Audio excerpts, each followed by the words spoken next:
¿Cómo les va? Gracias por este ratito, bienvenidos. Hola, ¿cómo estamos, Paulino? Me permite empezar por... Pero corresponde. Empezó siendo una crisis económica, decantó en una crisis política y casi terminamos en una crisis bancaria. Desde mi punto de vista, podríamos también hacer un recorrido Inverso. Sí, o sea, inverso. político, después la económico. La economía y la política yo nunca las tomo desarticuladas. Sos como yo, mi vicio de politólogo dice que solo tiene una relación, digamos... Nadie las toma separadas, es imposible. Es imposible. Nació como Nadie una ciencia nunca. social, Bueno, por la eso economía. 1848, John Stuart Mill. Así lo planteé. Bueno, Diana, la pregunta del millón es, faltó musculatura política para las reformas que la economía le estaba demandando al presidente, y después, me parece, hubo demasiado apego a los dogmatismos, o falló directamente no tener una integralidad en la política económica.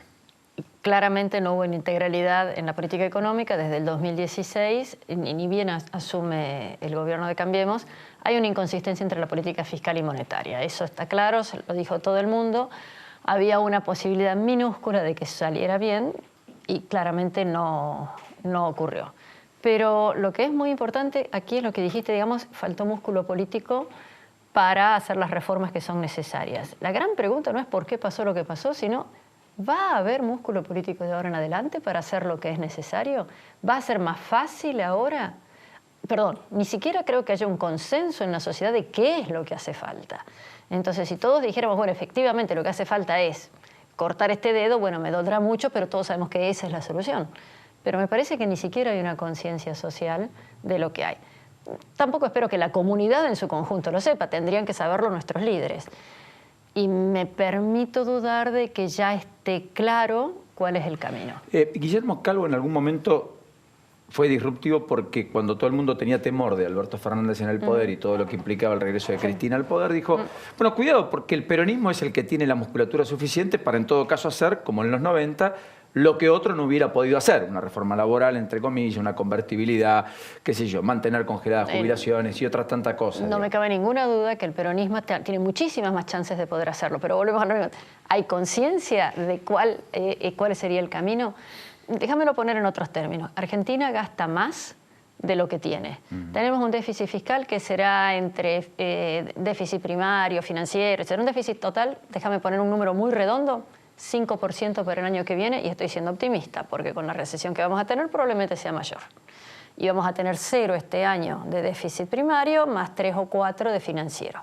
El año que viene con recesión ponele 1 o 2 de primario, 5 para redondear, por ejemplo, o pongámosle 4, 3, el número que quieras. Eso es, cuando hablamos de déficit, es siempre referido al total del PBI. Como el gasto público de nación, provincias y municipios es menor, digamos 40 y algo por ciento. De nuevo, déjame poner un número redondo, 50%. Estamos mejor que eso, pero para exagerar. Quiere decir que habría que reducir 10% del gasto. ¿Cómo reducís 10% del gasto? Me equivoqué en el número, no es 10, es 8, es 6, no importa. ¿Cómo se reduce ese monto del gasto? ¿Qué tenés que reducir? Si dejas de pagar intereses, tendríamos una catástrofe porque no habría financiación de ninguna especie para nadie. Si dejas de pagar jubilaciones, bueno, no hace falta que digamos, sería la cuestión social. O sea, no es que dejes de pagar, pero que las pagaras menos.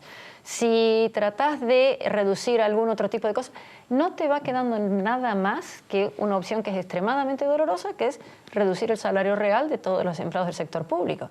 Y esos no son empleados vagos solamente. Habrá muchos vagos, habrá muchos ñoquis, pero tenés maestras, tenés médicos, tenés policías. Entonces, no es tan fácil esa reducción. Ahora, ¿no hay entonces espacio para hacer algo disruptivo que podría eventualmente ser, qué sé yo, a ver, imaginando? Hoy en la Argentina hay 1/3 de los asalariados que están negros, no tributa. La mitad de la economía está en negro, por lo tanto es la marginalidad. ¿No habría una manera de bajar fuertemente impuestos, incluir al que no paga, formalizar a sectores que no están y así bajar la presión fiscal y de ese modo, en todo caso, tener algún ingreso genuino que me permita no tanto apuntalar la rebaja del gasto, que es bastante inelástica? Hay temas muy disruptivos que están estudiados en algunas corrientes, pero de nuevo, ¿hay consenso de cuál sería ese camino? De la Sota planteó una reforma bajando impuestos fuertemente en Córdoba cuando fue gobernador por primera vez. Digamos, hoy hay impuestos que inclusive no recaudan prácticamente nada y que son terriblemente dañinos. Todo lo que se pagan los monotributistas, las escalas de monotributos, las escalas de ganancias no recaudan casi nada y son muy dolorosas. Las deducciones que no se permiten hacer. No se permiten hacer, perdón, simplemente con que se modificara el tema de percepciones y retenciones que son anticipadas antes de que cobres, tenés que estar pagando.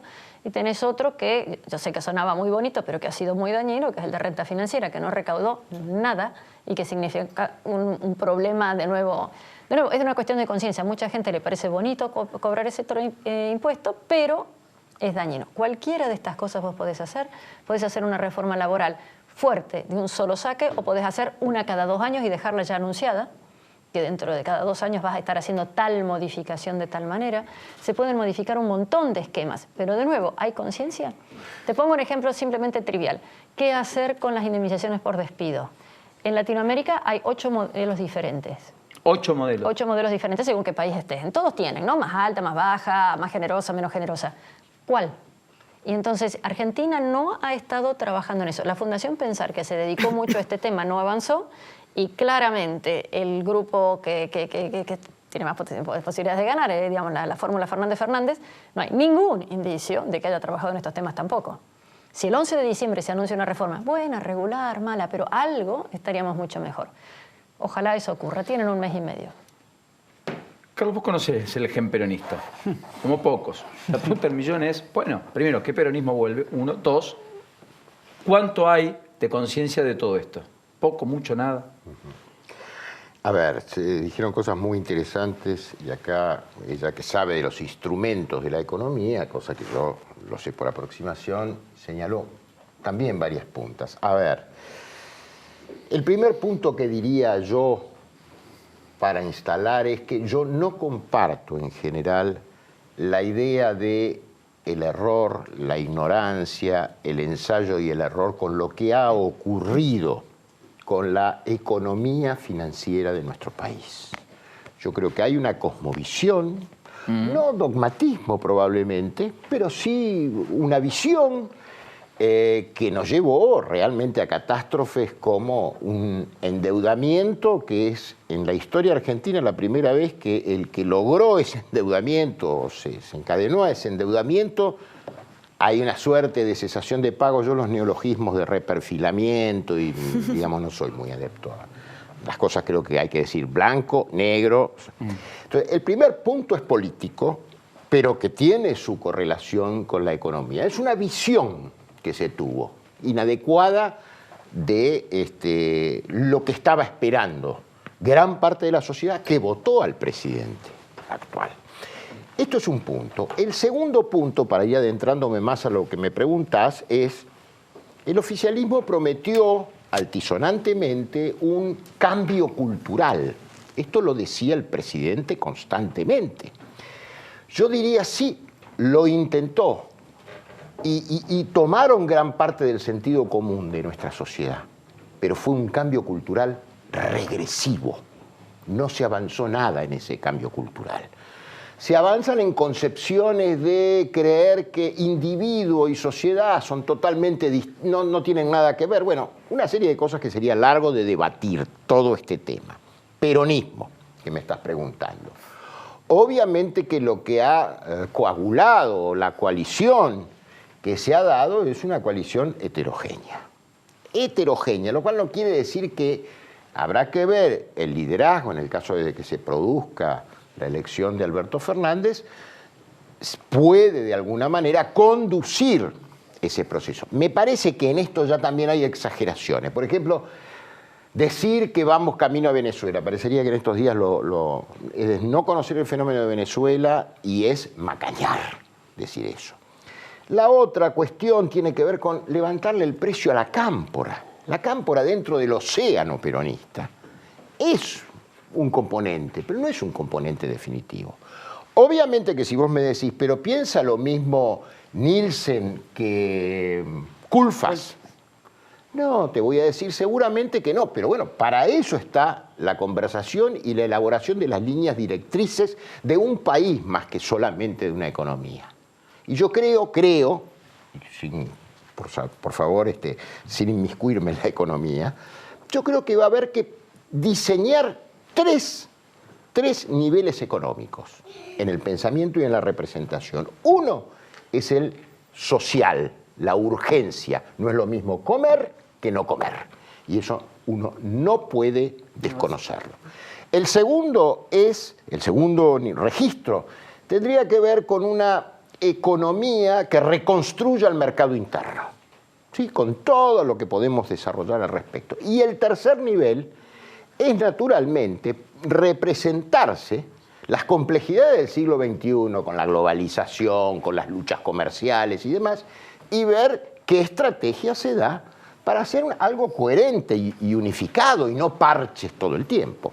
Digo, este es mi composición.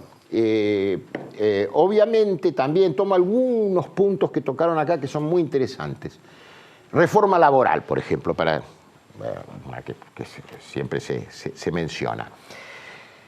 Yo creo que es necesaria la reforma laboral y creo que hay un consenso, por lo menos en los dirigentes hay un consenso de que hay que hacerlo. Ahora, todo depende también, 8 modelos dijo, ¿no? Si no me equivoco. Y en Latinoamérica. En Latinoamérica. En Latinoamérica, la fuerza sindical más sindicalizada, valga la redundancia, es la Argentina. Entonces ahí vos no podés actuar como podrías actuar en otros países.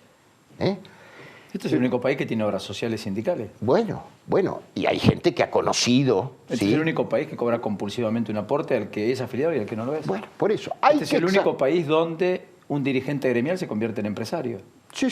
Y donde tiene más plata por empresario que por dirigente gremial. Bueno, por eso. Y donde los proveedores de sus sindicatos son las empresas de sus mujeres, de sus hijas o de sus novias. Todo repudiable eso, todo repudiable. Pero padres. Yo no saldría del paradigma de la asociación gremial, Yo no estoy de esa diciendo, dimensión. Perdón, lo mismo que digo para el dirigente gremial lo podría decir para el dirigente empresario. Exacto. Que después actúa de dirigente político, o para el político que tiene 4 empresas que le son absolutamente de acuerdo. Que se entienda que no es un ataque, simplemente que no hemos transparentado el rol de cada uno. No.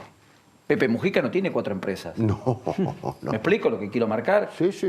Y uno pregona con el ejemplo también. Equivocado o no, puedo yo compartir o no las ideas de Mujica. Lo que no puedo hacer es respetarlo en que hace un culto de lo que dice. Pero ese es el cambio cultural en serio. Esa es María Eugenia Vidal por lo que le acaba de decir.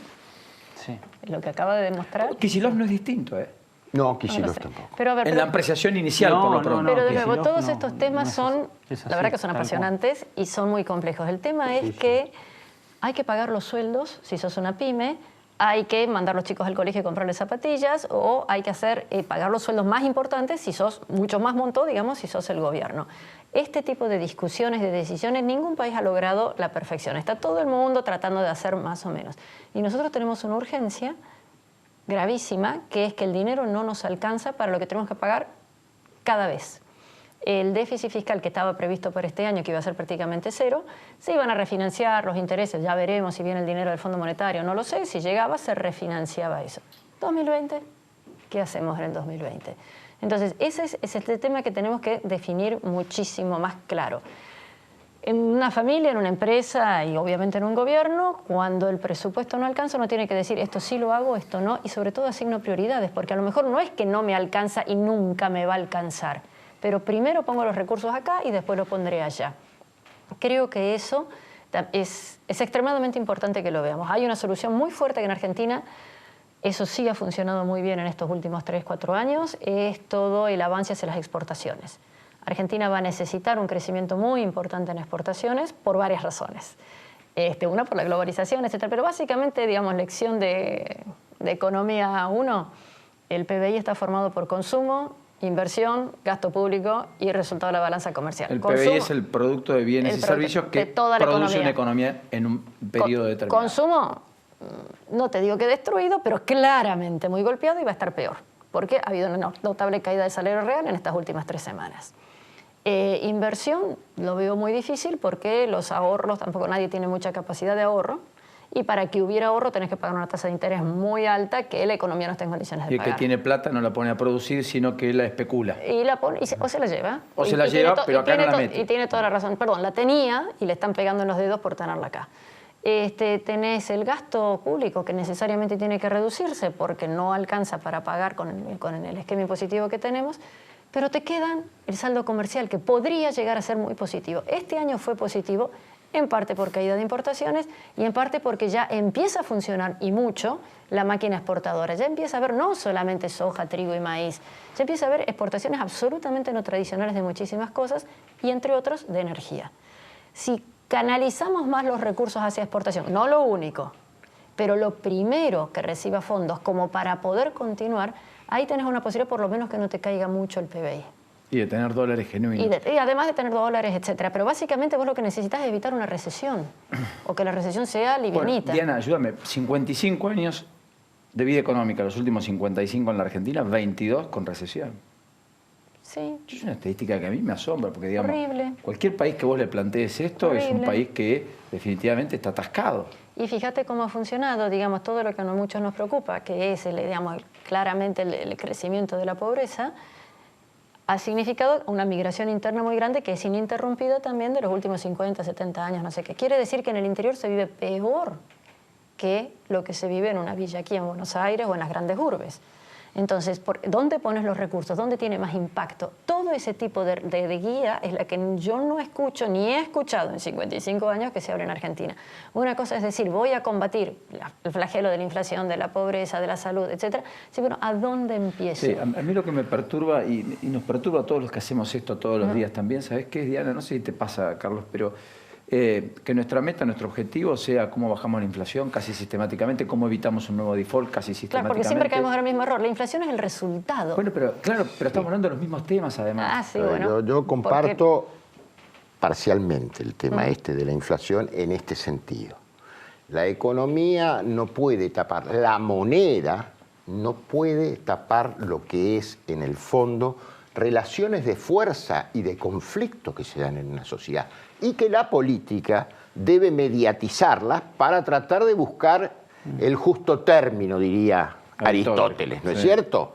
Entonces, porque fíjate vos, la receta de que con el déficit cero, que acá, bueno, parece que no fue cero, según explica. Estamos por llegar, Bueno, estábamos. la inflación bajó porque la regla del monetarismo dice, se baja el déficit público, o el déficit en general, y entonces tiene que bajar la inflación. Acá no sucedió eso, sucedió al revés. En el medio hubo una devaluación brutal, ¿eh? Aparte, 13. yo la 13. otra cosa que marcaría desde el punto de vista, digamos, de la soberanía bien, no fanática, que tiene que tener un país, es que a mí lo de la regulación de los capitales con prudencia y demás no me parece mal. El sudoeste asiático lo ha hecho. Pero regular capital no es lo mismo que poner un impuesto a la renta financiera. No, son dos cosas distintas. Por Además, eso digo, ella dijo- yo me entero recién realmente de que no recaudó nada. Ahora, Nada, prácticamente los que nada. tenemos un plazo fijo nos sacan bastante, ¿eh? Sí, pero No son muy sé. pocos los que tienen plazo fijo. Bueno, Y plazos fijos por montos que te puedan de evitar el impuesto a la renta, porque hay muchos claro, los bueno, menores por que eso, están no, exentos. yo estoy de acuerdo. Y la otra cosa que diría que deberían pensar estratégicamente también los equipos es no quedarse en la primarización de la producción. Entonces, hay que buscar, está todo por repensar en la Argentina, pero bueno, hay que hacerlo y hay que ponerlo en práctica. Y hay que hacerlo en 2 meses, porque la situación que tenemos de consumo es claramente el reflejo de que la gente no tiene la platita. Si la tuviera, el consumo sería mejor. Entonces necesitamos que eso avance. Los fondos que hay disponibles para pagar cualquiera que sean los elementos están extremadamente limitados. Entonces, si nos ponemos a discutir mucho, yo creo, por eso hay que hacer, pongo de nuevo el ejemplo de la reforma laboral. La mejor reforma laboral, no sé, hagamos cada 2, cada 3 años, cada 4, una más o menos. Obvio que sería mejor hacer una buenísima de entrada. Una reforma previsional. ¿Cuál es la mejor reforma Lo posible previsional? a No lo veces sé. es enemigo de lo bueno. De lo bueno. No, No, pero La lo excelente, óptimo. Pero bueno, sí. pero vayamos en algún camino. El tema de la primarización en Argentina, eso ya desapareció también afortunadamente, porque hoy producir, digamos, un granito de lo que sea requiere una tecnología extraordinaria, requiere biotecnología para los fertilizantes, requiere acero para los tractores, requiere una mano de obra que sepa manejar computadoras. Eso ya ya solito Sí, pero no- se ha no dado sin que el existe gobierno... eso, no, sí, existe, pero a media. Bueno, hay que fomentarlo, hay que ayudarlo, hay que La pequeña y empujarlo. mediana empresa se quejan todos los días y de que les todo. cierra. No tenemos, esto es un mito y lo digo con todo respeto hacia la sociedad argentina, que somos el país rico porque tenemos los recursos, se repite, los recursos humanos desde el punto de vista educativo en la Argentina no son lo óptimo que se pregona en los discursos. No. Y te lo digo yo Totalmente. como profesor Totalmente. universitario hasta hace poco. Universitario, no secundario, ¿eh? Esos son los privilegiados que pueden llegar, digamos. Entonces hay una serie de cuestiones que se construye y se repite automáticamente un discurso que no responde a la realidad. Y podemos tener puntos de vista encontrados, por dónde vamos al primer...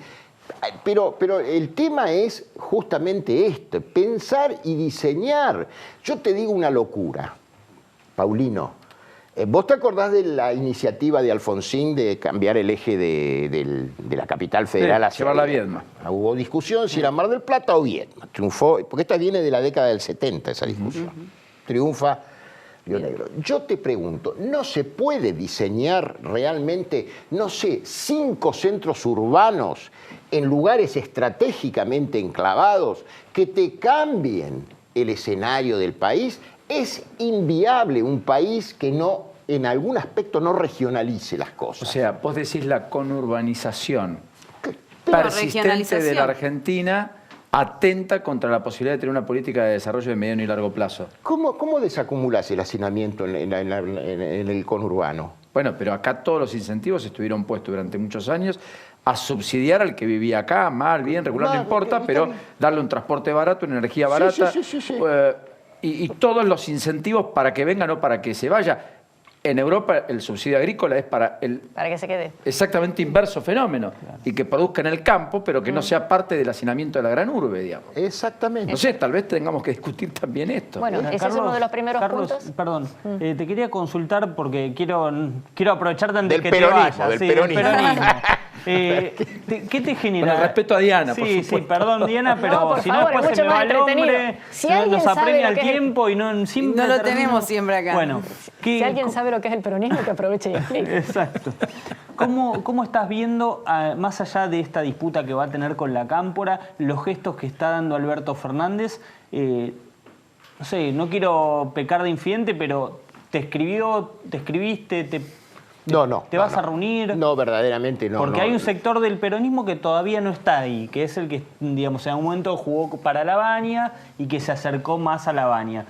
Vos finalmente no fuiste Vos candidato. sabés que yo muchas veces me llevo muy mal con el oficialismo justicialista, sin dejar de ser Por justicialista. eso te pregunto. La época de Menem, que yo lo voté la primera vez, pero después disentimos, y Claro. con los Kirchner también.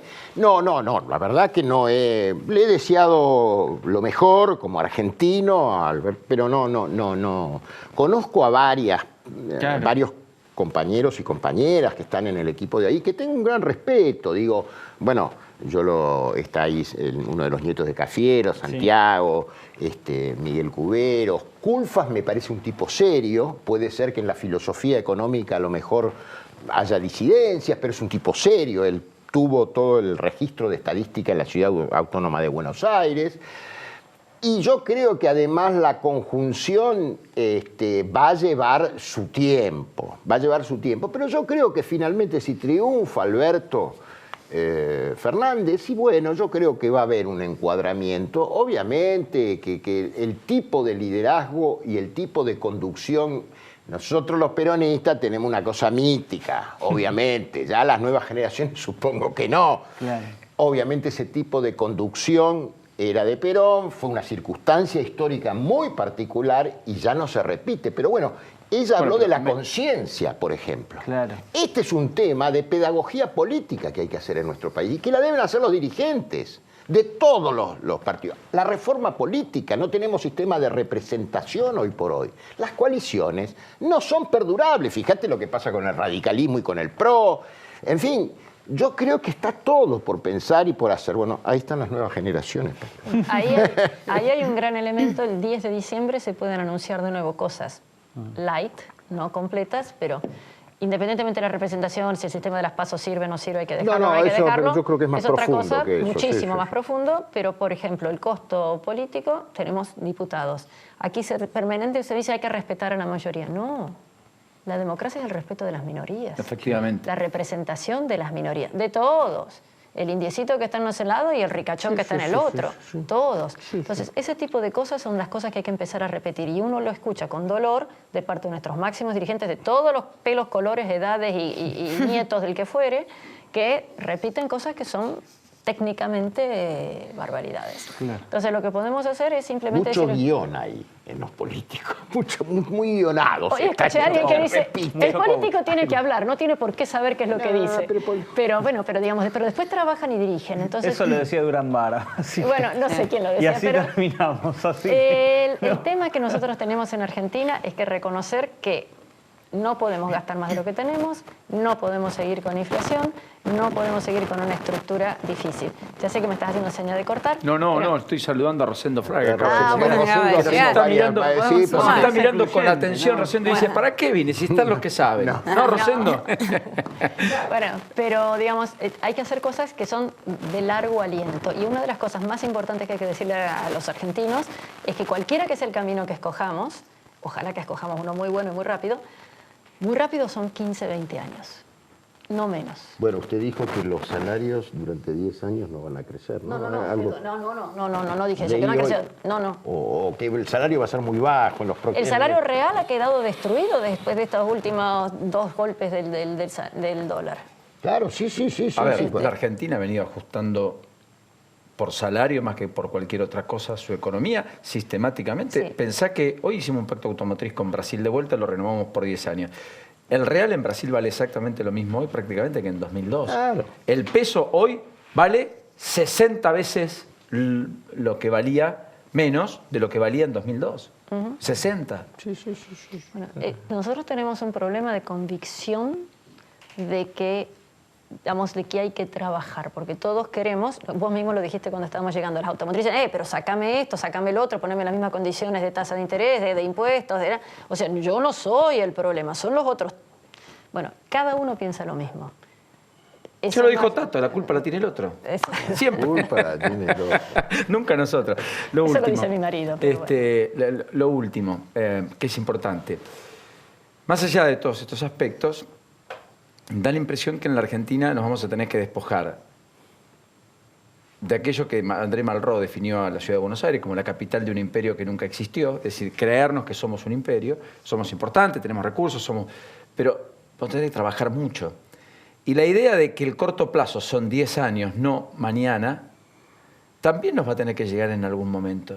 Porque las cosas suceden día tras día, y eso lleva mucho recorrido. Yo voy a contar la anécdota de un intendente. El intendente, en un lugar del interior del país, tiene en puertas un desarrollo minero. Muy importante para su comunidad. Necesita energía. La red de tensión tiene que ser mucho más sofisticada. Entonces él encarga a la empresa provincial de energía, hace consulta. ¿Lo podemos hacer? Sí, muy bien. ¿Y cuándo puedo empezar? Mire, si hay financiamiento, mañana mismo. Perfecto. Llama a la empresa y dice, mire, vamos a tener luz.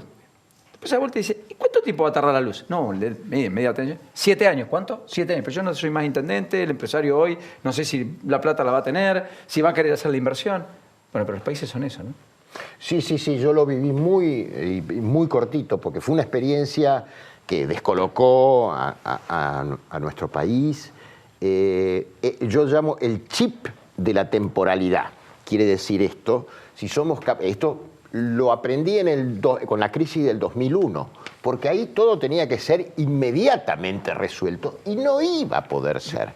Pero bueno, para eso está también el diálogo, la elección de opciones, habrá cosas que resignar y otras que hay que reforzar, en fin, ¿viste? La decisión siempre tiene un sector que es beneficiado y un sector que es perjudicado. Hay que tratar de ser lo más vuelta al sabio y al bueno de Aristóteles, la justa medida. Opción entre dificultades, así definieron a la política algunos filósofos. Gracias a los dos. A nada. ¿Te quedó con ganas de decir algo más, Diana? No, aprovecho una cosa, el mundo va hacia una descentralización total, simplemente por el aparatito que todos podemos tener, tenemos acceso a información, un montón de cosas. Argentina tiene un sistema político, un sistema jurídico, un sistema de todo muy centralizado. Podríamos aprovechar la tecnología para descentralizar. Ningún país exitoso en el mundo, salvo China, está totalmente centralizado. Ese es un apunte no menor. Sí, es un poco. Lo sentamos a Rosendo y empezamos el diálogo con él. Gracias, Diana, muchas gracias. Por Carlos. favor, un placer. Muy gentil. Gracias, Paulina. Bueno.